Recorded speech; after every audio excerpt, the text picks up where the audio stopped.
His series is called In a Galaxy Far, Far AwRy, and he has a new book to talk about. Joining us right now is a very cool Liam Gibbs, creator, writer. In a Galaxy Far, Far AwRy. That's right. Okay, so why AwRy? It was when I was growing up, I had a lot of Star Wars influence, obviously, and I thought, I don't remember, I remember it was a snowy day, and I thought, how am I going to be able to convey like the comedy aspect? Just switch the A to an R.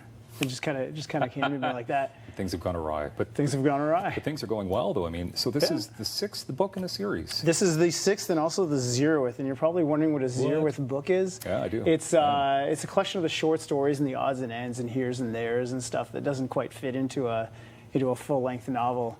So it's like the side piece. Okay, so the series is a comedy science fiction series. That's right. Comedy science fiction series. That must be pretty rare. You don't hear about that very often, do you? It's getting more common. I mean, we had Hitchhiker's Guide to the Galaxy, like, a long time ago, and sort of, I guess, with the explosion of things like Guardians of the Galaxy and things like Futurama and stuff like that, you're kind of seeing it pop up a little bit more and more nowadays. I've heard you mention that it's think about the movie Spaceballs and then mix it up with the X-Men series. Is that what's going on here? That's pretty much exactly what it is. Okay. So how did this all get started then, when you go back in time to the first book? You go back in time to the first book. It's a long story. We're going back probably about 25 years. I had this series cooking, and I wrote a couple stories, and they weren't all that great. So I started over about 10 years ago, and they've been sitting around on my computer for a while. I got tired of showing them to the same two friends, and about 5 years ago, I decided, you know what? Might as well kick them off the couch, get them a job, put them out on the publishing game, and that's that. Yeah. Okay. So it's called The Story So Far, correct? Yes. The latest book. So you sort of mentioned what's in there. So what could people find exactly? People find it's kind of a collection of short stories you have as well. People were asking, am I ever going to make it in a comic? Comics are expensive, but I did make it. It started out as a one-page spread, but when I put it in a book format, it turned out to be 4. You even have like a recipe in there. How does a recipe fit in there? You're just going to have to, ask me later on, contact me, and I'll show you what the recipe is all about. That's fun. Just weird stuff that I just kind of collected and put it all together into a book. Yeah, the artwork is incredible. So who's doing the artwork for you? There's somebody actually, I found them on DeviantArt. Somebody in the States did this one, and for some reason I moved to the Ukraine, and they've been doing the rest of them, and they are phenomenal, actually. Good job. It just looks, this just looks like a top-notch series. Yeah. And obviously 6 books in, it must be pretty successful. Yeah, so far it's been gaining some traction. I got some mileage on it. That's good. What do you think about the art scene here in Ottawa? I think actually over the last 10 years it's grown a lot.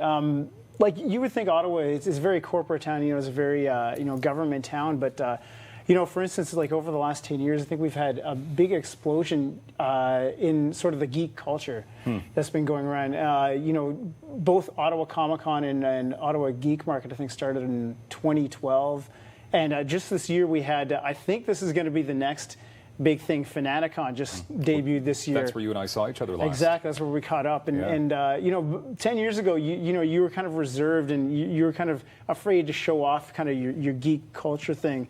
And nowadays it's a point of pride. Like you go out to the Ottawa Comic Con and there's so much culture out there. There's so much cosplay. These are things that you'd be embarrassed to admit 10 years ago, and nowadays, you're showing everybody what's going on. Well, I think the world is difficult enough, so let's escape for a bit, right? Exactly. And enjoy these stories. How does this, your series, how is it set apart from other people who may be taking on this kind of content with comedy science fiction? How I set this apart is for one thing, it's homegrown. It doesn't have the backing of a huge corporation like Marvel or Disney or something like that. So what you're getting at is somebody who knows the common reader, somebody who's in the territory, somebody who's working around the territory, and knowing what they want to read, how they want to escape, and it's also kind of lighthearted. There's a lot of darkness out there. There's a lot of brooding, and there's a market for that. But this is kind of the counterpoint to that. It's very lighthearted, very humorous. Where can we get these books? You can get them at Chapters online. You can find them at Barnes and Noble and Amazon. There's ebooks like all over the place. If you're looking for it, just contact me. If you walk into your local Chapters, it's only in some of them. So if you don't find them, ask them how, where can I find this, or let's get our hands on this thing. In a Galaxy Far, Far AwRy. That's what right. I have to ask for. Liam Gibbs, thank you so much. Of course, check out the website and find out more. And we look forward to the 7th book. I'm sure you're working on that already. It's already worked on. Amazing. Thank you very much, Liam. And thank you as well.